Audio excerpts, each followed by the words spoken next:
Bienvenidos a Me Quiero Volver Chango Mundialista. Sí, todavía mundialista. Gracias por hacerme su cómplice para matar el tiempo.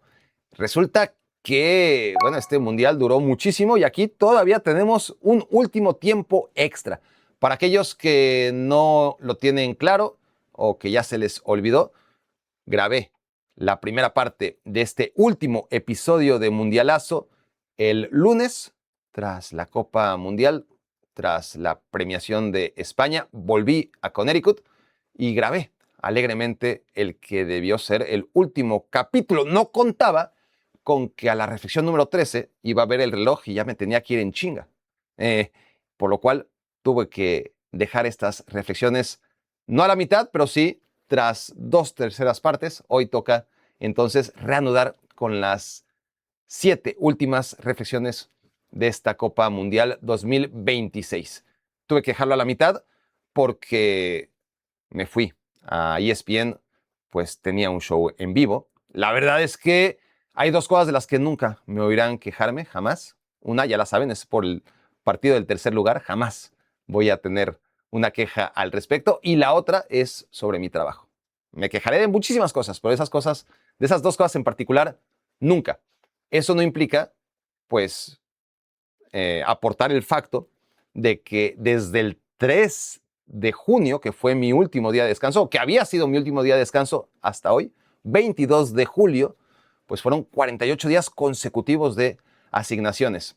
Y lejos de descansar terminado el Mundial, todavía lunes y martes estuvimos en friega grabando shows que permitieran que la producción y nosotros mismos pudiéramos descansar, ¿no? De cara a las próximas semanas. Pero lunes y martes tuvimos que adelantar muchas cosas y, claro, el lunes en la madrugada que llegaba y grababa alegremente Me Quiero Volver Chango, no contaba con que ya me tenía que ir a la oficina y tuve que dejar esto a medias. ¿Pero qué creían? ¿Que así lo iba a dejar? ¿Que no iba a volver? O sea, ¿realmente piensan que iba a ser como ese papá desalmado estereotípico que se va por cigarros y no vuelve nunca? ¿Realmente creyeron que iba a empeñar mi palabra de lo dejo hasta aquí, pero ya volveré a finalizar con estas reflexiones y darle carpetazo como Dios manda y como ustedes merecen a la cobertura del Mundial en este podcast? ¿Realmente creyeron que lo iba a dejar así? Qué vergüenza. De verdad, qué poco me conocen. O qué bien me conocen. O más bien, qué bien creen que me conocen. Porque este Barack al que conocían es otro Barack. Este Barack, el de hoy, ya no hace esas cosas. No los voy a dejar abandonados así como así.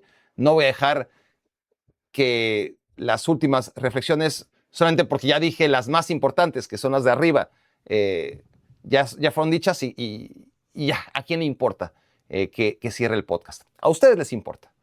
Por lo menos a ustedes, no sé cuántos sean, que en este momento están escuchando y que quizás lo escuchen hasta el final. Porque al final de estas 20 reflexiones, no se preocupen, solamente faltan 7, aportaré los datos para aquellos que están interesados de cómo nos fue en esta escalada en los charts de podcasts. ¿En qué lugar quedamos al final de cuentas? De eso hablaré muy pronto, en cuanto acabemos ahora sí estas reflexiones y reanudemos ahora sí, después de estos 4 minutos de excusas, reanudemos con la reflexión número 14, porque nos quedamos en la 13, quedan 7, y la reflexión número 14 tiene que ver con por qué ganó España. Ya lo desarrollé ciertamente en la primera parte y durante el Mundial y antes del Mundial, pero ganó por 3 cosas. Una ya la mencioné y la voy a recordar, que es el modelo, el trabajo que tiene España a largo plazo. España es una selección que trabaja desde la base y que analiza también a qué futbolistas seleccionar desde la etapa sub-17, desde la sub-16, luego la sub-19, luego la sub-21, la olímpica, que a diferencia de otras selecciones, donde en el filtro se quedan la mayoría de prospectos, aquellos que eran los mejores en categoría sub-16, pues ya no necesariamente lo son a nivel sub-19, y mucho menos a nivel sub-21, y de la selección sub-21 a la selección absoluta, 5 años después, pues 3, 4, 5 caras, ¿no? A lo mucho. Aquí no, aquí es un bloque. Aquí los mismos chicos, con excepciones que evidentemente hay quienes bajan su rendimiento, otros que se desarrollan un poquito después, pero son excepcionales. Hay tan buen trabajo y tan buen escauteo de los mejores jugadores en España que los que estuvieron juntos a nivel sub-16, luego a nivel sub-19, luego a nivel sub-21, luego a nivel olímpico, acaban en la selección absoluta y son compañeros desde hace muchos años, ¿no? Y tienen el mismo método, el mismo modelo, los mismos entrenamientos, los mismos entrenadores y van generando automatismos que les permiten a los futbolistas de la selección española, independientemente del tiempo y del nivel que tenga la selección, le permite a España controlar sus partidos. Y esa es la base del éxito de España, el control.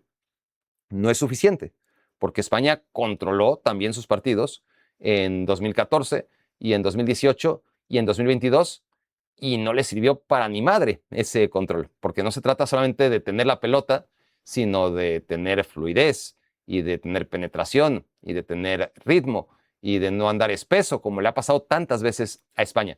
Pero el primer paso, que es controlar los partidos, el primer paso desde lo que necesita España, obviamente. No vale para todos los modelos de juego, pero para el modelo español necesitas el control. Y España nadie le quita ese control porque lleva demasiados años trabajando con el mismo. Y ya ni lo piensa. ¿Quién va a ser el guapo que le va a quitar la pelota a España? Pues un club que trabaje todos los días, por las selecciones no trabajan todos los días. Y España, sin trabajar todos los días, lleva años trabajando con un bloque de futbolistas similar. No digo que exactamente la selección sub-16 es la que acaba siendo la selección absoluta, pero sí que a diferencia de las demás selecciones se parecen mucho. La 19, la sub-21, España es campeón ahora mismo sub-19. Por cierto, creo que en el capítulo anterior les dije sub-21 y me equivoqué. El campeón sub-21 es Inglaterra todavía. El reciente campeón sub-19 es España. España ahora mismo es subcampeón, es campeón sub-19 y olímpico, además de mundial y europeo. Todo esto ya lo dije, pero esto del proceso, que llevan además por lo menos 20 años, porque incluso antes de 2006, la selección española pues venía de ganar oro olímpico, mundial sub-20, pero no se trata de eso, no se trata de qué ganó, sino de cómo el modelo de trabajo, la idea de juego que tiene una selección permea a través de los años y a través de todas las selecciones, generando automatismos que impiden que cualquier otra selección pueda quitarle o descodificar, ¿no?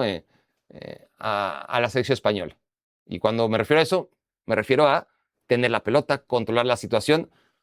Podrás hacerle daño como le han hecho daño, aguantándole y llevándolo a los penales, como lo hizo Marruecos en el Mundial de Qatar. Podrás hacerle daño como Rusia lo hizo en 2018 de manera similar. Podrás hacerle daño al contragolpe, como hizo Países Bajos en 2014. Chile es una excepción con Jorge Sampaoli, creo que, porque además yo estuve ahí, no debería decir creo, porque yo estuve ahí en el estadio, pero me parece que fue la última vez en donde realmente controlaron a España, domaron a la selección española. Después puede ganar, empatar o perder, pero el control lo tiene siempre. Ahora, esto no es suficiente. Esto es solamente una de las tres partes. La segunda es la convicción de seguir con la misma pauta, con el mismo modelo, que los descalabros no te hagan perder de vista el objetivo a largo plazo, que sigue siendo el mismo, el que te llevó al éxito en el pasado, y no sesgarte por lo que parecen evidencias concluyentes. Y esto es, fracasaste en Brasil 2014, fracasaste en Rusia 2018, fracasaste en Qatar 2022. 3 mundiales seguidos en donde seguro había muchas voces que indicaban España tiene que cambiar, porque el fútbol ha cambiado y lo que servía en 2008, en 2010 y en 2012 ha dejado de servir. Pero España ha tenido convicción, ha tenido esa capacidad de darse cuenta que están por encima de la propia evolución del juego, que el juego que tiene España hay que adaptarlo, como lo adaptó en circunstancias donde fue mucho más directa en la Eurocopa, porque tenía esos futbolistas con los que ya no contó, al menos no al nivel en el que se encontraban en la Euro, ¿no? En el caso de Nico Williams y de Lamine Yamal, sí que ha logrado adaptarse también a lo que tiene España, pero siempre bajo su propio potencial y su materia prima. No lo que dicen afuera, no lo que se hace afuera, sino que más allá de las tendencias, si el fútbol de España es o no es tendencia, a ellos les da igual. Ellos siguen con la misma, ¿no? Y tienen esta claridad, tienen esta tenacidad. Es en una palabra, o sea, son obstinados en su modelo de juego, lo cual podría tener connotaciones negativas, ¿no? Pero esa firmeza en la que España ha defendido su modelo de juego es la que le permite que, a pesar de esos descalabros, que fueron muchísimos, España se levantara y siguiera en el mismo camino. No cambió el camino. Y ahí están los resultados otra vez, porque las tendencias van y vienen, las modas vuelven y se van. España no es víctima de ellas. España sigue en lo mismo. Y a veces le va a funcionar, obviamente. Está claro que le funcionó en 2008 en la Euro, en 2010 en el Mundial, en 2012 en la Euro, y ahora, de nueva cuenta, en 2024 en la Euro, en 2026 en el Mundial, por no hablar de los Juegos Olímpicos pasados, por no hablar de tantos éxitos a niveles de selecciones menores, que no son el fin. Ganar a nivel de selecciones menores no es el fin, es el método, es el proceso, es el camino hacia los éxitos que está teniendo esta selección mayor. Ganar a nivel sub-19, a nivel olímpico, pues se festeja, se compite para ganar, pero no es la prioridad. La prioridad es ser un puente, ¿no? Un puente que ninguna otra selección tiene tan confiable a la hora de que los jugadores de las selecciones menores acaban siendo jugadores de la selección mayor y jugaron juntos con los mismos entrenadores, con el mismo modelo, y eso les da esa gran ventaja ante rivales que sencillamente no pueden zafarle el balón. Eso es la segunda parte, ¿no? La primera parte, entonces, es tener el modelo. Segundo, es tener la paciencia para mantenerlo. Y tercero, obviamente, es tener a esos jugadores que te permitan que este modelo sea exitoso. Y España, vaya que los tiene.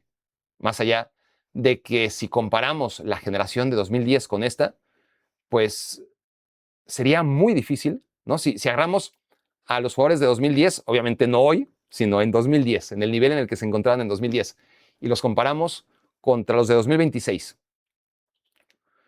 ¿Qué jugadores de esta selección, campeona del mundo por segunda vez, encontrarían sitio en la selección de Vicente del Bosque? ¿A quién Vicente del Bosque le abriría hueco, honestamente? Seguramente a Lamine Yamal, ¿no? Más allá de su momento de forma, pues sí, Lamine Yamal es un jugador superior a Pedro, a Pedrito, que fue extraordinario e indispensable, pero convengamos en que Oyarzábal no le iba a quitar el puesto a David Villa ni a Fernando Torres, ¿verdad? Que Fabián Ruiz no le iba a quitar el puesto a Xabi Alonso, que Dani Olmo no se lo iba a quitar a Iniesta, que Laporte y Cubarsí, por extraordinarios que sean en este instante, no son Puyol y Ramos y no aspirarían a ser titulares de aquella selección. Olvídense de comparar a Pedro Porro con Sergio Ramos, ¿no? Porque eran Ramos, Piqué, Puyol, Ramos lateral derecho, Piqué, Puyol centrales, y quizás las únicas posiciones, porque Casillas y Unai Simón lo mismo, ¿no? Los únicos futbolistas de esta selección 2026 que serían titulares en 2010 son Cucurella en lugar de Capdevila y Lamine Yamal en lugar de Pedrito. Nada más. Los demás no encontrarían hueco, pero siguen siendo muy buenos. Y sobre todo, lo que realmente distingue a España no es la calidad de sus futbolistas a nivel individual. Está visto muchas veces que por más que queramos medir el potencial de los equipos hombre contra hombre, posición contra posición. El fútbol es mucho más complejo que eso. Y es como funciona el engranaje de esas piezas que aparentemente, si las disocias, pues sí, comparas hombre por hombre a la selección de España con la de Francia, y Francia tiene mejores futbolistas. Pero, ¿qué importa si a la hora de ensamblarlas es mucho más sólido lo que viene haciendo España desde hace tanto tiempo y lo que realmente fortalece a la suma de sus individuos?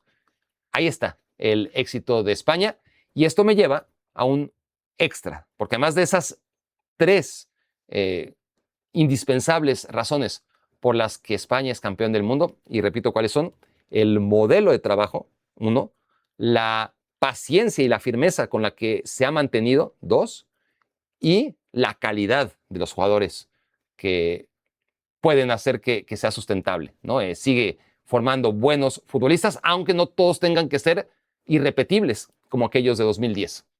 Agreguen la inteligencia emocional, ¿no? La ética laboral, el estar concentrados durante todo el partido. España no cae en relajaciones, no pierde el control en ningún momento.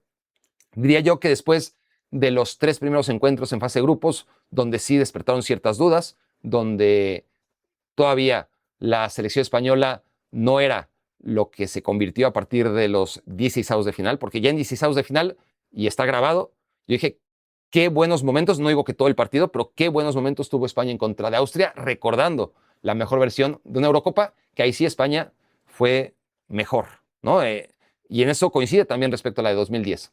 En 2008, la selección de España fue su mejor versión. En 2010 todavía la alcanzó, pero ya no fue tan buena como en 2008. Y aquí lo mismo, exactamente lo mismo. La mejor versión de esta selección la tuvimos en 2024, con la amplitud, con el cambio de ritmo, con la aceleración y el juego directo que te daban los extremos, que ahora no lo tuviste, pero España le siguió alcanzando y sobrando. ¿Por qué?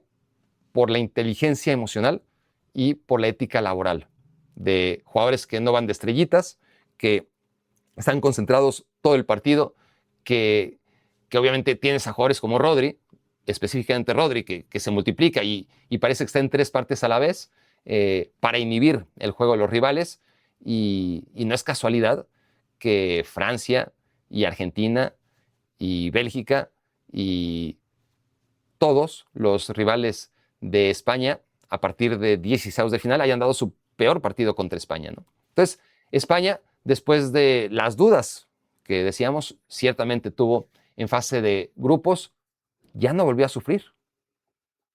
En realidad, sí que en contra de Uruguay, todavía en la fase de grupos, fue un partido con cierta zozobra.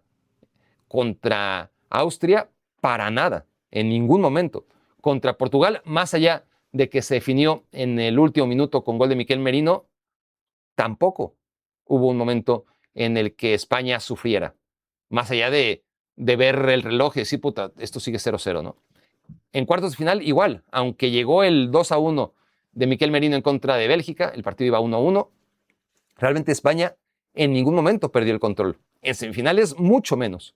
Y en la final, los únicos minutos en los que España perdió el control fueron a partir del minuto 117. Los únicos minutos en los que España, muy entre comillas, sufrió fue cuando en último y único arrebato Argentina, a partir del minuto 117, tuvo un par de aproximaciones y muchos pensamos, ay cabrón, qué cerca estuvo Simeone de empatar el partido, y vayan ustedes a saber de qué estaríamos hablando ahora mismo. Seguramente sería un contenido totalmente distinto, ¿no? En cuanto al resultado de una Argentina que pudo, de todas formas, y esto es lo maravilloso del fútbol, ¿no? Pudo ser campeona del mundo. Si Simeone mete esa, a pesar de todo el dominio y todo lo que vengo diciendo de Argentina, Simeone anota aquella, se van a penales, y lo más probable es que en penales gana Argentina. Porque tiene a Dibu Martínez, porque sabemos, ¿no? Creo que es algo que podemos intuir, no saber, pero la clavaba Simeone en esa única jugada que tuvo Argentina, en el único instante de zozobra español, y la historia hubiera sido totalmente distinta. La inteligencia emocional, entonces, es lo que permite a esta selección española, además de todo lo dicho anterior, competir al máximo, no solamente durante 90 o durante 120 minutos. El equipo está concentrado, el equipo sabe perfectamente dónde tiene que estar el bloque, dónde hay que presionar, pero más allá de los 120 minutos, y eso nos lo demostró también en la final. No es una inteligencia emocional ni una ética laboral que se circunscriba únicamente al inicio del partido y al silbatazo final. Es que después los festejos así lo evidenciaron, ¿no? Mientras tenías el mal perder de los argentinos, del que ya también hablé, largo y profundo en la primera parte, invoqué inclusive a Sir Alf Ramsey, ¿no? El entrenador de la selección inglesa en 1966, y cómo se refirió como animales a aquellos futbolistas de la selección argentina. Bueno, ya hablé de todo eso, pero está claro, porque me faltó, que España estuvo a la altura no de las circunstancias, sino de su propia, y permítanme repetirlo, ética de trabajo, ¿no? Y disciplina e inteligencia emocional. Porque no es fácil, ¿eh? Con las pulsaciones a 1000 tras una Copa Mundial, se dice fácil, pero una vez que estás ahí en la cancha, ¿cuántas veces no hemos visto a equipos, sobre todo en Copa Libertadores, que se da muchísimo, desgraciadamente, equipos que son campeones, tras el silbatazo final, caen en la provocación y en lugar de disfrutar el momento y de festejar, reina la tensión, se están agarrando a golpes y dices, puta, ¿qué están haciendo? ¿No? Déjenos ir a los ardidos, a los perdedores, y tú disfruta tu momento, que eres el campeón. ¿Qué haces pegándote piñas con esos muertos? Festeja, disfruta. No les des lo que ellos quieren. Se dice fácil, pero a la mera hora, puta, somos humanos, nos calentamos, te dan un madrazo en la cara y reaccionas, ¿no? Salvo que tengas esa capacidad de decir, ¿sabes qué? Estoy muy por encima de ti, ¿no? Lo de Gavi, lo de Dani Olmo, lo de futbolistas que vimos que fueron agredidos de manera soez, por no decir brutal, tampoco quiero exagerar, ¿no? Por gente como Nahuel Molina, como Leandro Paredes, como el auxiliar Ratón Ayala. Realmente fue lamentable lo de Argentina, pero tan lamentable que eso, creo que hay muchas voces al unísono, tan lamentable fue lo de Argentina como loable lo de España, y en eso cometí el error por eso aquí estoy poniendo una reflexión extra dentro de la 14, ese fue mi error también en el primer día, ¿no? Hablé sobre la conducta argentina y no hice suficiente hincapié en lo bien que estuvo España para no caer en esas provocaciones, porque lo hubiera ensuciado, ¿no? Es en el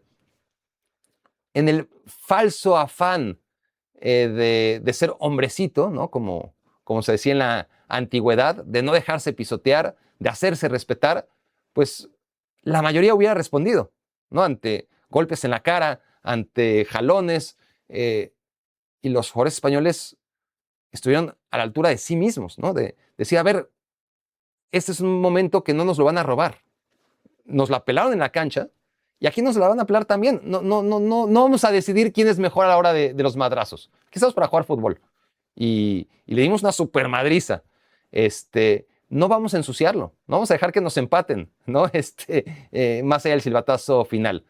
Y ahí anduvo muy bien, ¿no? Realmente esa inteligencia emocional que caracteriza a España desde el silbatazo inicial hasta el silbatazo final y más allá del silbatazo final, con todo lo que hizo Argentina y cómo, ahí están los videos, claramente, cómo los jugadores españoles estuvieron al margen, tanto como pudieron, ¿no? De esas agresiones, y se dedicaron a lo que tenían que hacer, disfrutar ese momento y no dejar que se lo ensuciaran.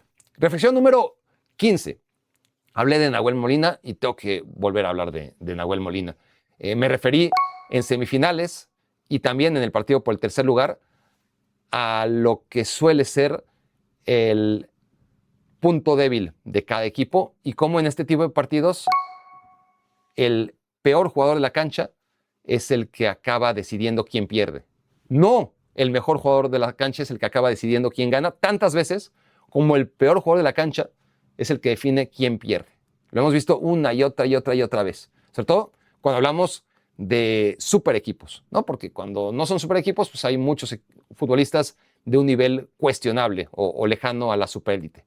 Cuando hablamos de una final de Champions League, cuando hablamos de una final de Mundial, entonces sí es o suele ser determinante el peor jugador en la cancha. Y generalmente es el lateral. Es algo curioso, pero lo hemos visto. Lucas Diña, en el partido Francia contra España, por superior que haya sido España, al final la balanza se inclina a partir de la patada impropia de una semifinal de Copa Mundial de Lucas Diña sobre Lamine Yamal. Y a partir de ahí, el penal permite que el camino de España sea mucho más fácil. Y luego en el partido por el tercer lugar, retomé esta reflexión con el penal que comete Malo Gusto cuando ya Francia había remontado y otra vez la figura de un lateral, que suelen ser los peorcitos, ¿no? Malo Gusto acaba cometiendo esa falta que le permite a Inglaterra retomar un partido que se le estaba viniendo totalmente cuesta arriba. 4-0 arriba, 4-3, a punto de remontar con gol de Olise, y llega Malo Gusto, penal, y valió madre. Y aquí no es que Nahuel Molina haya cometido penal, sino que no compite. Ayuda incluso a Nico Williams en aquel balón que llega a segundo poste. Ni siquiera estorba a Nahuel Molina, al contrario, acomoda, perfila a su rival, ¿no?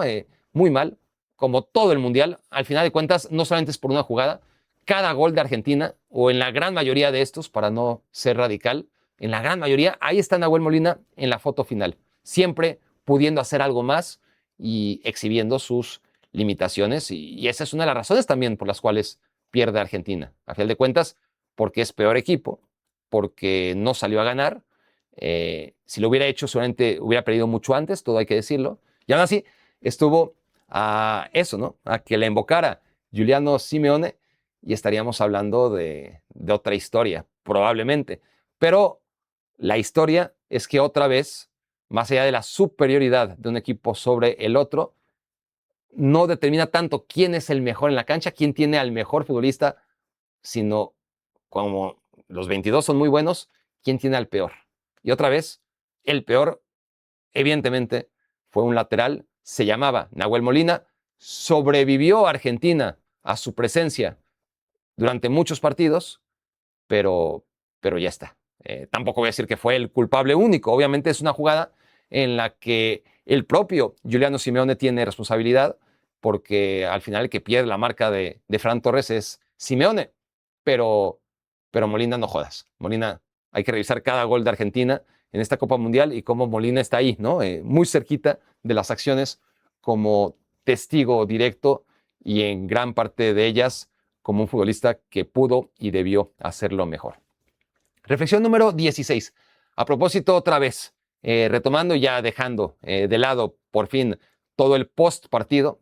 Creo que en las 13 primeras reflexiones me encargué de hablar del partido, pero para acabar con el post partido, hablaba en estas primeras 13 reflexiones sobre la figura de un futbolista que, a diferencia de sus compañeros, sí que estaba viendo hacia el ganador de la Copa Mundial mientras levantaba el trofeo, cuando todos los demás, absolutamente todos los demás, incluidos los del staff, estaban viendo hacia la tribuna, dándole la espalda a aquellos que estaban levantando la Copa Mundial, que ellos mismos levantaron hace 4 años y que yo recuerde, Francia no les dio la espalda en ese momento. Bueno, el único argentino que estaba viendo hacia la cancha era Flaco López. Eso no lo sabía hace un par de días. Por más que busqué, por más que traté, le pregunté a la idiota inteligencia artificial, me dijo que fue Messi. Me pareció sesgado y lo dije. Hubiera querido que fuera Messi, pero era demasiado bueno para ser real. No, Messi, como yo ya intuía a partir de esa foto, estaba como el que más, viendo hacia la tribuna y no hacia el campo. Ese Messi totalmente abstraído tras el silbatazo final, que dejó que se golpearan enfrente de él, que no dio un grito, que estaba absorto en sus pensamientos, ¿no? Bueno, por lo menos no participó en la gresca, pero vaya que pudo haberlo hecho mejor. A propósito, la dirección de cámaras, qué mal, ¿no? Todo esto nos tuvimos que enterar después, porque es como si no supieran que de todas formas nos vamos a enterar y que quedan muy mal parados. Aquellos que nos quieren presentar un partido de fútbol solamente las cosas buenas, ignorar las malas. Eso es desinformación, ¿no? Y lo he dicho muchas veces, lo dije y creo que de manera muy amplia cuando Koné, el futbolista de la selección canadiense, tiene una fractura terrible y la dirección de cámaras decide no mostrárnoslo. Y en ese momento insistí en que no era por querer ver esa acción, sino simplemente porque es parte del fútbol, es importante saber la cara buena, la cara mala y estar informados. Lo que pasa en la cancha, enséñanoslo, lo bueno y lo malo. No decidas qué quieres que veamos y qué no quieres que veamos. No nos sobreprotejas ni sobreprotejas a tu producto vendiéndonoslo solamente desde la cara A e ignorando de manera además sistemática la cara B. Y en la transmisión fue muy obvio, ¿no? Como veíamos solamente a futbolistas después del silbatazo final medio acercarse, no sabíamos a qué, sabíamos que había algo, pero nunca vimos hasta después, ¿no? Por medio de otras cámaras, lo que estaba pasando. Y es importante denunciar. Si fuera solamente por la dirección de cámaras, no tendríamos elementos para enjuiciar a Paredes, ni a Molina, ni a Ayala, ni a toda esa gente que merece ser juzgada, que merece ser evidenciada. Muy mal la dirección de cámaras, como siempre en este tipo de cosas, lamentable. Si los jugadores van y ensucian el campo, la dirección de cámaras no es quien lo tiene que limpiar, tiene que enfocar y switchar lo más interesante, así sea un espectáculo bochornoso. Es importante no voltear a otro lado cuando pasan cosas malas, porque mereces saber lo que está pasando y aquellos que se portan mal merecen ser juzgados y perseguidos, o por lo menos enjuiciados desde la opinión pública. No les hagas la tarea tan fácil, ¿no? De actuar por debajo del agua sabiendo que las cámaras no van a apuntar hacia ellos. O si están apuntando, que el director de cámaras va a decidir no switchar esa cámara en particular y quedarse con aquellas que están viendo a otro lado. Eso es lo que está mal, ¿no? No es el morbo de que yo quiera ver trancazos, el que menos. Simplemente no les hagas la vida fácil a aquellos que quieren trabajar o mal hacer en la oscuridad. No muevas las cámaras hacia otro lado. Que no lo filmes no significa que no está pasando. No, al contrario, quedas evidenciado porque hay cámaras, hay celulares que acaban mostrándonos lo que tú no quisiste mostrarnos. Y acabas protegiendo a los malhechores, ¿no? Es importante que esta sociedad esté expuesta, ¿no? A aquellos que obran mal para restringir también malos comportamientos, inhibirlos. Si los jugadores saben que pueden hacer lo que quieren después del partido porque al final la dirección de cámaras les va a proteger, pues menos mal que existe, como siempre, ¿no? Esta denuncia ciudadana que es la que saca a flote este tipo de cosas. Pero si sabes que existe, ¿por qué diablos tú como dirección de cámaras quieres ocultar lo que está pasando? De todas formas, se va a saber. Es realmente patético lo que ocurre cada vez que pasa uno. Otra cosa es si entra un tipo desnudo al terreno de juego y quiere llamar la atención, pues ahí sí estoy de acuerdo que las cámaras miren hacia otro lado. Ahí sí, pero es un tema totalmente distinto, ¿no? Pero bueno, a lo que voy es que hace un par de días no sabía quién era, por más que busqué y le pregunté a la inteligencia artificial, porque no había. Todas las noticias te hablaban de Argentina dándole la espalda y decía todos los jugadores argentinos. Y yo decía, a ver, háganle justicia a este hombre que no sé quién sea, pero no fueron todos. ¿Por qué siempre vender lo negativo? Porque sí, evidentemente había que decirlo, 25 futbolistas argentinos estaban viendo hacia la tribuna cuando España levantó el título. Del staff, si son otros 25, los 25 estaban viendo hacia la tribuna, pero de todos esos 50, había uno viendo a la cancha.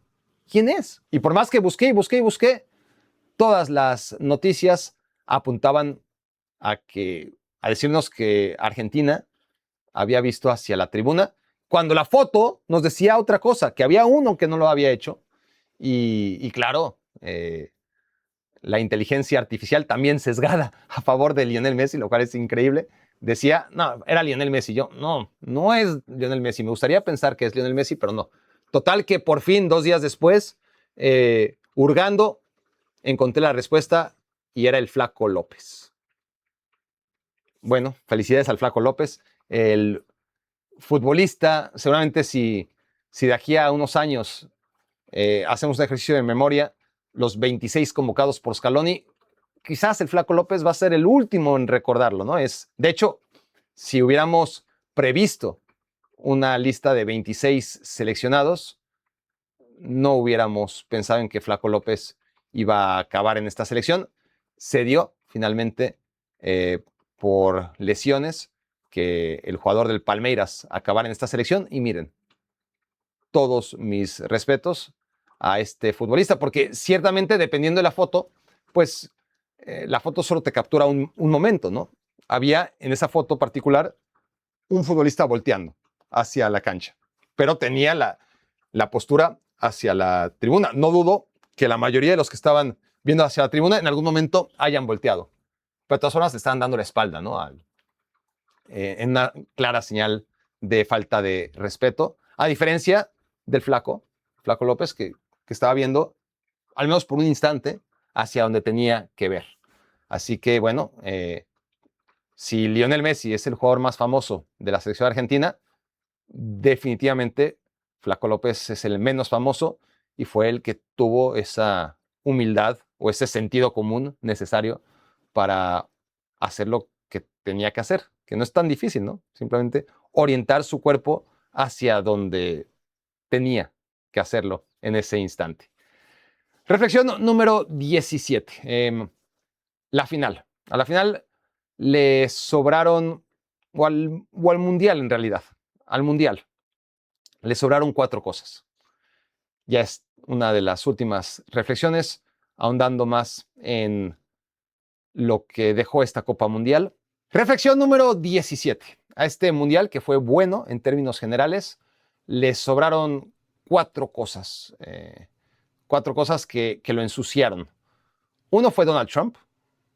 Donald Trump es, obviamente el Mundial siempre ha sido utilizado por figuras políticas, la mayoría de ellos deleznables, pero una cosa es que estén ahí y se aprovechen y utilicen la Copa Mundial para sus fines personales, y otra que se metan ya en lo que se refiere a la dinámica de un mundial y de la naturalidad con la que ocurren los eventos. Lo de Donald Trump en esta Copa Mundial, en particular con el tema Balogun, es algo que ojalá se recuerde durante 100 años. Así como hoy recordamos todavía lo de Mussolini en 1934, la historia se ha encargado de hacernos saber que Italia 34 no puede entenderse sin la figura y la intromisión de Benito Mussolini.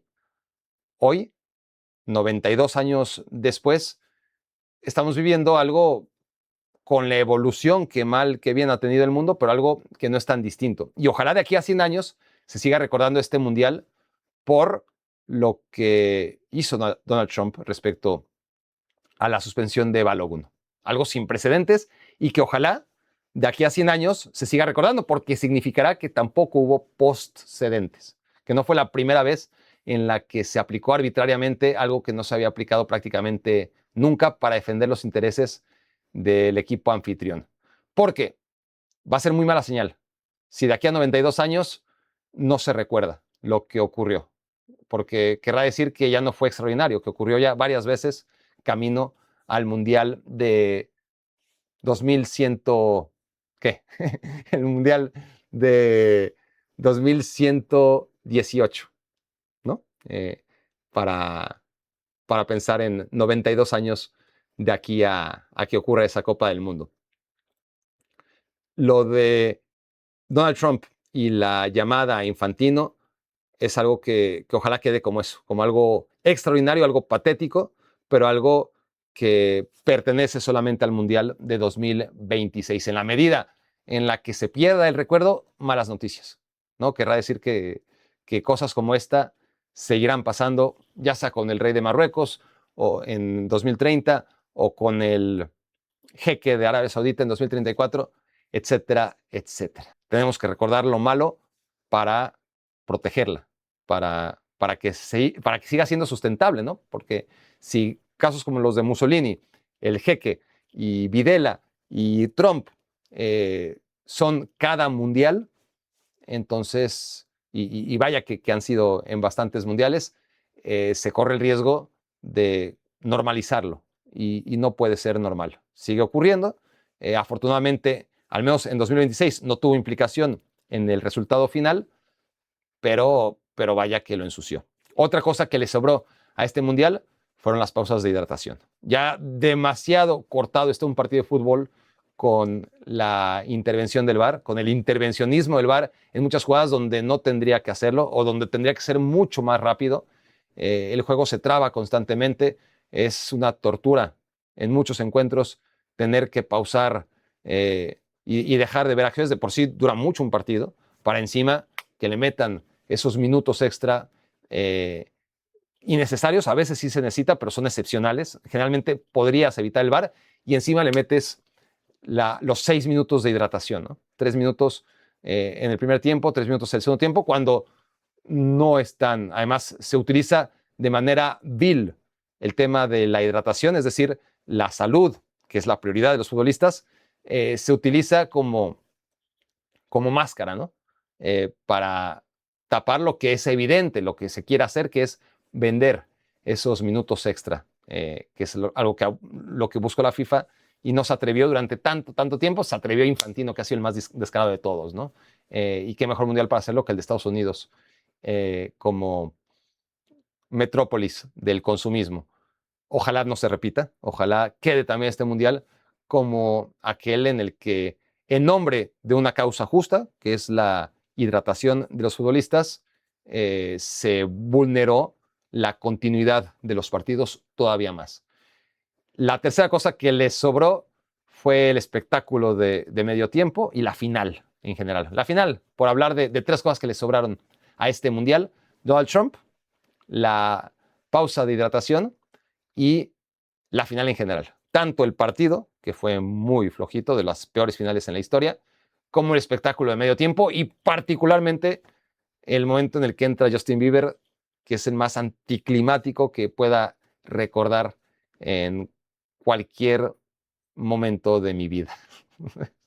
De verdad, no. Ya no hablamos de mundiales, ni de fútbol, ni de entretenimiento, sino que no recuerdo un momento más anticlimático en mi vida que ver a Justin Bieber salir a cantar una canción acústica, casi a capela, en el estadio. Lamentable, horrible. Reflexión número 18, retomando la ceremonia de medio tiempo. Hay varias cosas que me dieron tristeza. Uno, lo de Justin Bieber. Dos, no lo estoy diciendo por orden, pero inclusive antes del medio tiempo, porque esto fue en la ceremonia inaugural, ver a los tipos de ringside que anuncian o que han anunciado las peleas desde hace muchos años. Otro creo que es de UFC, que se ponen a gritar sin ningún tipo de... Me siento un viejito, ¿no? Peleándome con la nube como el papá de Homero Simpson. Pero qué manera tiene Estados Unidos sin darse cuenta de parodiarse a sí mismo, ¿no? Está bien que utilicen esos gritones para sus peleas de box, para sus UFC, que les encanta, y que no solamente a los estadounidenses, pero ya déjalos ahí, no los traigas al fútbol, no los necesitamos en el fútbol, no hacen ninguna gracia, en absoluto. Nadie dice, mira qué buena idea que este gritón está presentando a los equipos. Muy mal, eso me dio también mucha tristeza. Insisto, porque al final se están parodiando a sí mismo los norteamericanos, que tienen muchas cosas buenas, muchísimas, pero insisten en autoparodiarse y exhibir solamente aquellas por las que causan repulsión a buena parte del mundo, ¿no? Realmente Estados Unidos, lo digo en serio, es un lugar en términos generales, extraordinario. En términos muy generales, porque cada quien obviamente habla como le va en la feria, y en mi caso soy un privilegiado y no tengo más que buenas palabras a este país y todo lo que me ha pasado en el mismo. Pero pues también, obviamente, me doy cuenta de otras situaciones más allá de mi burbuja, y en particular este tipo de cosas no le ayudan a los estereotipos que todo el mundo tiene, empezando por mí desde niño, sobre Estados Unidos y su cultura, ¿no? Eso me dio tristeza, y la ceremonia de medio tiempo en general, lo de Madonna estuvo bien, con Ronaldo y Ronaldinho. Ronaldo estaba incómodo manejando, Ronaldinho estaba en en su elemento, ¿no? Realmente muy bueno de inicio, pero ya, ahí debió haber acabado. La verdad, 27 minutos, cada vez era peor. Lo de los mopeds y los niños, horrible. Lo de los coreanos que se llaman, que es VST, ¿no? TBS, VST, TV, algo así. Estuvo bien. Digo, no es mi música, obviamente, pero estuvo bien, entendiendo que bueno, pues, tenías al canadiense Justin Bieber, aunque no nos guste, debió por lo menos tener otro trabajo en la final, ¿no? No cantar una canción como si fuera Frank Sinatra con una guitarra, ¿no? Eh, Bieber no. Pero bueno, representaba a Canadá. Tienes al grupo coreano, tienes a la cantante colombiana que siempre está, que se veía muy bien, ahora sí, a diferencia de la inauguración, por cierto. Y faltó alguien mexicano, ¿no? Digo yo, gringos, pues había muchos, obviamente. Canadiense estaba mocoso que lo arruinó todo. Pero al final el Mundial también fue en México. Es decir, fue el Mundial de Norteamérica 2026, aunque sabemos que México fue utilizado solamente para asegurarse que Estados Unidos iba a poder organizar el Mundial, ¿no? No fue unidad de decir, bueno, vamos a hacerlo entre Estados Unidos, Canadá y México porque nos queremos mucho, y mucho menos en esos momentos de la historia.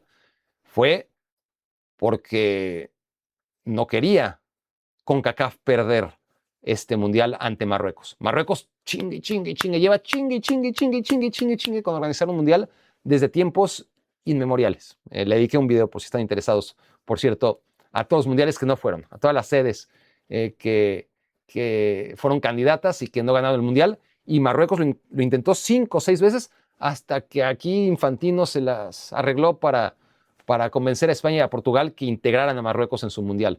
Pero este mundial corría gran riesgo de celebrarse en Marruecos si CONCACAF dividía sus votos. No podía ser en Asia, no podía ser en Europa, porque ahí habían sido los 2 últimos mundiales. Podía ser en Oceanía, que no hubo candidatos. Podía ser en África o podía ser en América. El mundial de Brasil todavía estaba cercano, así que aunque Sudamérica pudo haber lanzado su candidatura, decidieron hacerlo mejor para el centenario en 2030, por lo cual dejaban a Canadá, a Estados Unidos y a México por separado contra Marruecos. ¿Y qué hubiera pasado? Que si Canadá, Estados Unidos y México se hubieran lanzado por separado contra Marruecos, los votos de CONCACAF se habrían dispersado y Marruecos probablemente hubiera organizado el Mundial. ¿Qué hizo Canadá y México?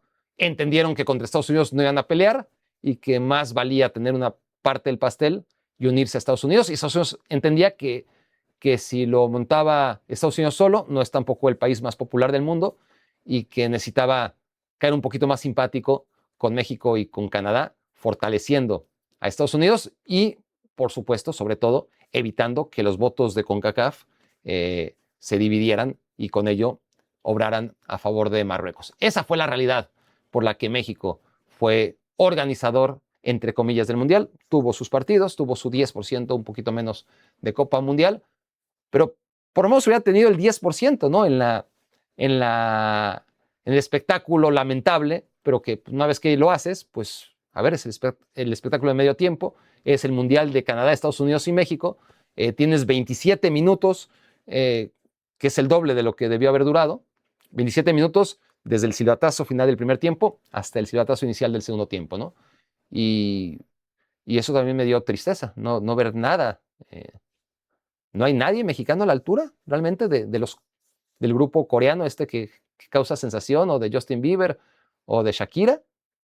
Pues parece que no. Reflexión número 19 y penúltima.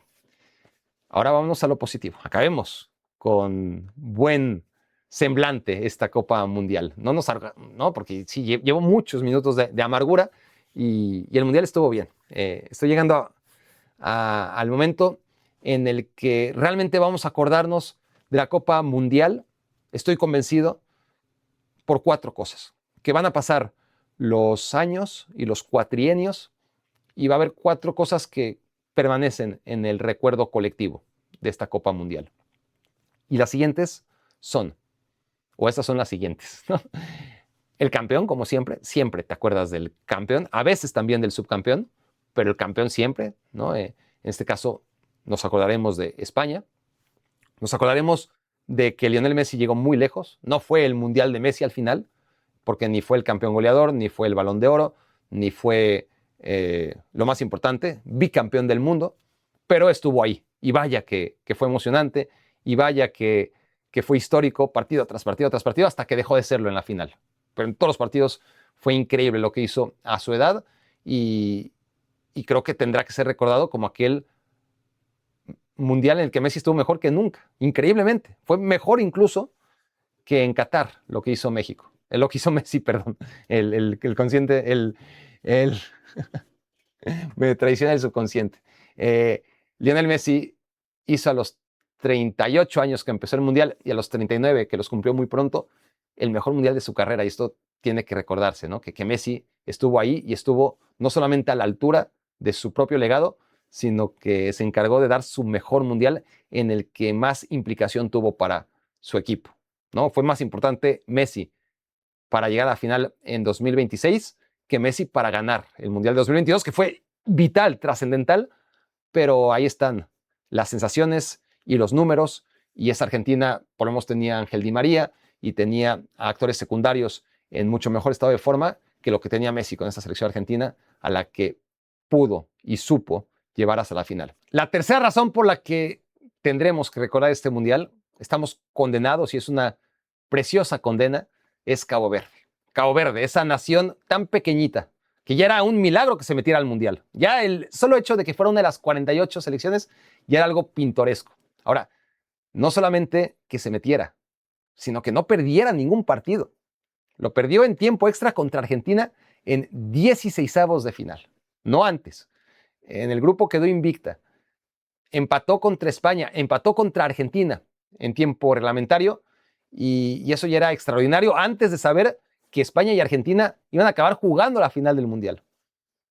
Fue tremendo, así como nos acordamos del Mundial del 90, pues sí, por el campeón, que fue Alemania, por el penal, la polémica, ¿no? En la final del penal de Codesal, pero también por Camerún. Lo que hizo Camerún fue memorable para darle un poquito de vida a un mundial que fue horrible, ¿no? El de Italia 90. Aquí no quiero hacer la comparación porque no es que este mundial haya sido horrible como el de 1990 y que haya necesitado de Cabo Verde para darle un poquito de color. No, ahí la responsabilidad de Camerún no solo fue ser Camerún, sino que fue la única que le dio alegría a ese mundial. Aquí hubo varios momentos que destacar. Ya hablé de la selección española, ya hablé de Lionel Messi, pero también hay que hablar de Cabo Verde y de lo bien que lo hizo, ¿no? Ya parecía extraordinario, ¿no? Insisto, empatar contra España, empatar contra Argentina, antes de descubrir que esas selecciones iban a alcanzar la final.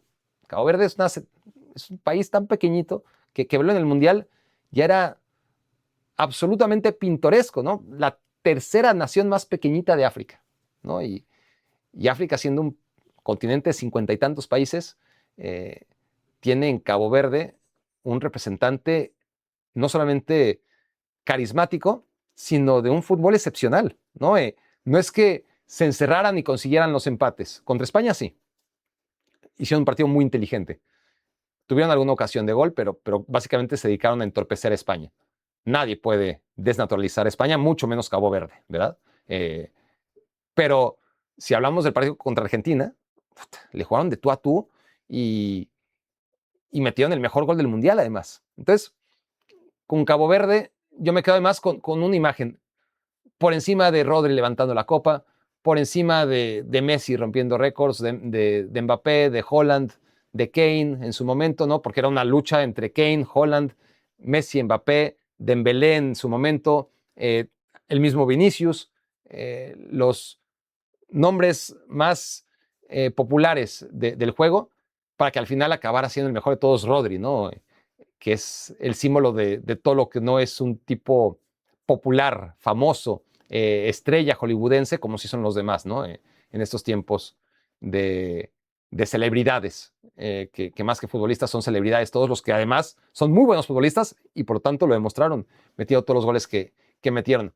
Pero más allá de esos momentos de Vinicius y de Haaland y de Dembélé y de Mbappé y de Messi y de Kane, que realmente hicieron extraordinario el día a día, al final Jude Bellingham fue el que acabó rebasando a casi todos, ¿no?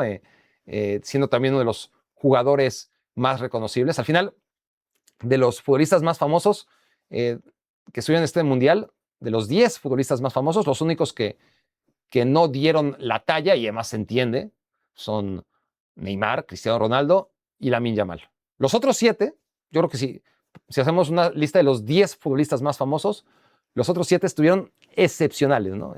Al menos a nivel individual. Y también Cristiano Ronaldo dio de qué hablar en su momento, ¿no?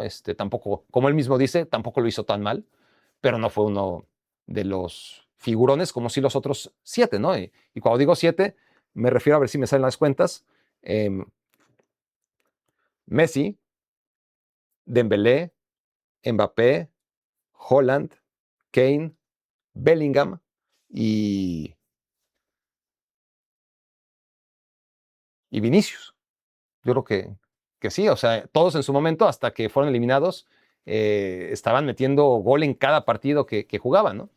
Pero más allá de esos momentos que son los que realmente le dieron vida a este mundial en el día a día, le permitieron mantener la expectativa partido a partido, y fueron muchísimos partidos, yo me quedo con un instante de Cabo Verde. O sea, ese gol de Sidney López Cabral lo tuvo todo, ¿no? Pero no me quedo tanto con la elaboración previa, que fue magnífica, ¿no? El toque que le dio Cabo Verde a Argentina durante todos esos minutos, no solamente una jugada en la que le dieran toque, sino que realmente Cabo Verde fue creciendo, creciendo, creciendo, y acabó dándole toque a Argentina, y particularmente en ese gol, la pelota fue de un lado a otro, hasta llegar a los pies de López, de López Cabral, y la ejecución fue tremenda, ¿no? La manera en la que se quita a McAllister, Molina, que evidentemente, como siempre, está ahí en primera fila para en lugar de asistir al compañero, estar en el mejor lugar posible para ver el mejor gol del Mundial. Pero no me quedo ni con esa ejecución magnífica, ni con la elaboración previa, sino mi momento favorito del Mundial seguirá siendo aquel en el que López Cabral festeja el mejor gol de la Copa Mundial, va a la tribuna, busca a su novia o la espera, pasan los segundos, son eternos, pero en ese momento supo identificar que era dueño del tiempo. Muchas veces analizas en retrospectiva y dices, a ver, era mi momento, metí el gol del Mundial, ¿por qué no lo disfruté? Y aquí lo increíble de López Cabral, más allá de que todo fue impresionante, la jugada de Cabo Verde, la ejecución final, todo fue de una escuela altísima.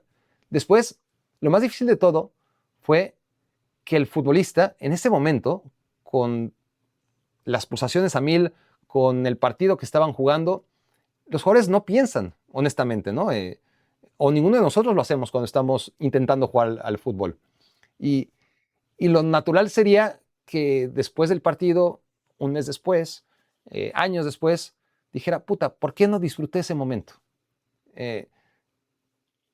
¿Cuántos futbolistas no habrán estado en una situación similar y aún orgullosos de haber vivido ese momento, no se reprocharán ni me acuerdo bien de qué pasó porque todo fue tan rápido y no lo disfruté? ¿Por qué? Pues porque además es lo normal, quizás ni siquiera se lo reprochan, entienden que es lo normal, están metidos en el partido, ¿no? López Cabral tuvo la distinción, que es lo más difícil de todo, de saber dimensionar inmediatamente lo que había pasado. Era su momento, era el dueño del tiempo y decidió adueñarse del mismo, obrar como el dueño del tiempo, ¿no? Fue a la tribuna, esperó, esperó, el tiempo corría, Cabo Verde había empatado en contra de Argentina y él no tenía prisa. Él disfrutó su momento y esperó a que llegara la novia. No tenía por qué prescindir de lo que él quería en ese momento como absoluto dueño del mundo y del tiempo, por lo menos durante el medio minuto que aconteció tras su gol. Era su momento y supo aprovecharlo al máximo y supo compartirlo con quien más quería. Y la esperó y ella llegó y se besaron muy rápido, eso sí, porque ella sí que tenía noción de que se tenían que apurar y lo mandó de regreso a la cancha. Ese momento es mi momento favorito del Mundial y uno de mis momentos favoritos en la historia de los Mundiales. Fue realmente maravilloso por todo lo que representa, por lo que fue, por cómo fue ejecutado y sobre todo por ese detalle que no es menor, ¿no? Que los seres humanos no es tan fácil que lo tengamos. Dimensionar en ese momento, no después, no proyectando qué pasaría si esto, no. Muchas veces hacemos planes y a la mera hora, pues en el presente, cuando el presente era el futuro, pues se podía planear con mucho tiempo, ¿no? Pero cuando el presente es el presente, pasa muy rápido todo, ¿no? Y tu cabeza, sobre todo en ese tipo de momentos, marcha a 1000 por hora y no haces lo que te hubiera gustado hacer, ni mucho menos lo que en el futuro piensas debía haber hecho. Y aquí López Cabral no se quedó con las ganas de hacer absolutamente nada. Fue realmente maravilloso todo lo que pasó antes de ese gol y después de ese gol. Y ahora sí, reflexión número 20. La última, la séptima de esta segunda parte del último capítulo de Me Quiero Volver Chango Mundialista. Y esta tiene que ir dedicada a aquel al que fue dedicada la primera reflexión. Y este es Lionel Messi. Ha sido el Mundial de Messi, como sí, para bien o para mal, fue el Mundial de Trump, de España, de Cabo Verde, pero también de Messi. Y así como ya le dediqué tiempo suficiente a los otros tres, permítanme ahondar en Messi. No en el Messi cuyo liderazgo quedó a deber, como ya hice bastante evidente en estas reflexiones y también en la primera parte de las mismas, pero en lo que se refiere a Lionel Messi en la historia de los mundiales. Ya para mí Messi era el mejor de todos, y esto era muy debatible, antes incluso de ganar Qatar, creo que ya había hecho suficiente, después de ganar Qatar ya era irrefutable, y ahora en 2026 no ha logrado superar a Maradona. En esa lucha en la que hay muchas cosas en donde Messi supera a Maradona, lejos, hay otras en donde Messi nunca va a estar a la altura de Maradona y hay algunas en las que empatan. Los mundiales es una de ellas. Si somos estrictos, es decir, Messi en estos dos últimos mundiales ha ganado el mundial y tuvo tanto peso en Qatar como peso tuvo Maradona en el 86, muy similar por lo menos. Y después ha emulado otra vez la defensa del título, una Argentina sumamente diezmada, llegó hasta la final gracias a Maradona en el 90 y lo mismo ha pasado en 2026. Luego, si vamos al desempate, pues encontraremos que Maradona jugó 3 mundiales en lugar de 6 y que su otro mundial salió expulsado y no pasó nada con él en España 82, mientras que Messi jugó 6 mundiales, en 3 no pasó básicamente nada con él, en 2006 muy joven, en 2010 por culpa también en buena parte del técnico Diego Armando Maradona no pasó nada, y en 2014 pasó poco. Sí llegó hasta la final, es decir, poco es un decir, pero no era un Messi al nivel de 2022 y de 2026, ¿no? En 2018, que es el que me faltó, no pasó nada. Entonces, dentro de esas luces y sombras que ha tenido Messi en los mundiales, pues al final jugó 3 finales de Copa Mundial, a diferencia de Maradona, y en eso sí que lo supera. Lo supera en tantos ámbitos. Le faltaba volver a una final, ya lo hizo. Le faltaba ganarle a los ingleses, ya lo hizo. Pero bueno, nunca va a meter el gol con la mano, que sí lo metió en contra el Español, o el gol quitándose a todos, que sí lo metió en contra del Getafe o en contra del Sevilla, pero fue en ese momento, y Maradona seguirá teniendo esos momentos cumbre que hacen que la narrativa de Diego Armando Maradona sea intocable, más allá de que los números y la realidad nos dicen Mira, Maradona le ganó a los ingleses, pero esa selección inglesa del 86 era mucho peor que la de 2026 y Argentina iba 0-0 y apareció Maradona con esos 2 goles y avanzó a semifinales. Aquí Argentina contra una mucho mejor Inglaterra avanzó hasta la final, iba abajo hasta el minuto 85 con 2 asistencias de Messi, se metió en la final, pero hay cosas en donde Messi nunca va a poder competir con Maradona. Jamás va a alcanzar a Maradona en un montón de cosas. Le hacen falta 3 dopings positivos, por ejemplo, ¿no? Para llegar a esos niveles. Pero sí, todos los argumentos que a esas alturas quieran imponernos de que Maradona fue más que Messi, pues pasan por la lírica, básicamente, ¿no? Y no por el sentido común, los números y las sensaciones, al final de cuentas, ¿no? No solamente son números, sino antes, a favor de un grandísimo jugador como Maradona, también ayudaban las sensaciones, y aquí Messi, pues mucho también de la lírica que tenía Maradona, salvo aquellas cosas en donde, como sabemos, nunca va a poder competir con él, le faltan, ya no tiene tiempo, ¿no? De 3 dopings positivos, complicado que los tenga Messi. No va a alcanzar a Maradona en ese sentido, pero en todo lo demás ya lo superó. Postdata, antes de irme, he venido diciendo, asegurando que Me Quiero Volver Chango iba a ser el podcast más escuchado de México y alrededores, dedicado a fútbol.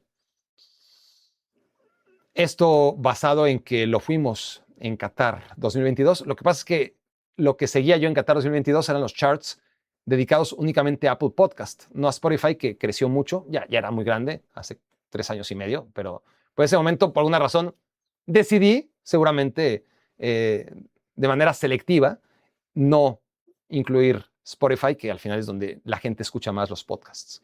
Así que este mundial he decidido desde el mes previo darle seguimiento, ¿no?, a todos los que estuvieran interesados, a ver si recuperábamos o no la cima de Apple Podcast y a ver si también lo hacíamos en Spotify. Como hemos venido anunciando cada semana, era una labor mucho más complicada de lo que parecía y no lo hemos conseguido. No lo hemos conseguido. Estos son los resultados. En Apple Podcast, donde fuimos primer lugar en Qatar 2022, en este mundial fuimos terceros, segundos, primeros, bajamos a segundo lugar y acabamos en segundo lugar. Supergol fue el podcast más escuchado. Felicidades. A través de Apple Podcast quedamos en un segundo lugar. No como Argentina. Nosotros sí sabemos perder y le aplaudimos a Supergol, que ni modo, no sé cómo chingados, pero nos ganó. No nos bailó seguro, eso sí, esa fue la gran diferencia entre España y Argentina, pero bueno, perdimos, así como fuimos los campeones en 2022 en Apple Podcast, en 2026 fuimos subcampeones y no estuvo del todo mal. Spotify, en Spotify, complicado, una lucha más complicada, no sé por qué varía tanto, pero ahí sí tuvimos que escalar mucho. No estábamos al inicio o en los meses previos ni siquiera en el top 20. Fuimos escalando peldaño a peldaño, muy complicado. Llegamos a estar cerca del top 10. Nunca estuvimos en el top 10. La esperanza era ya no ser primer lugar, sino acabar en el top 10, entre los 10 podcasts de fútbol más escuchados. Y lo logramos. Si hablamos de podcasts de fútbol, si sacamos aquellos que se tratan de deportes, porque ahí sí, increíblemente en una Copa Mundial hay algunos dedicados a otros deportes que nos superaron.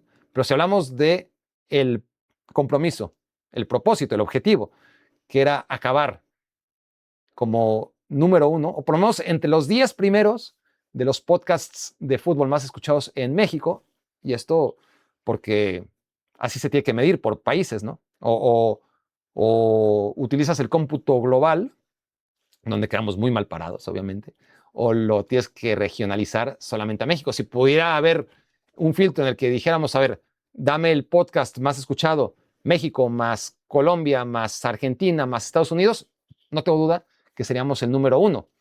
Pero pues estos países por separado, pues no, ni somos el número 1 en Argentina, ni el número 1 en Colombia, ni el número 1 en Estados Unidos.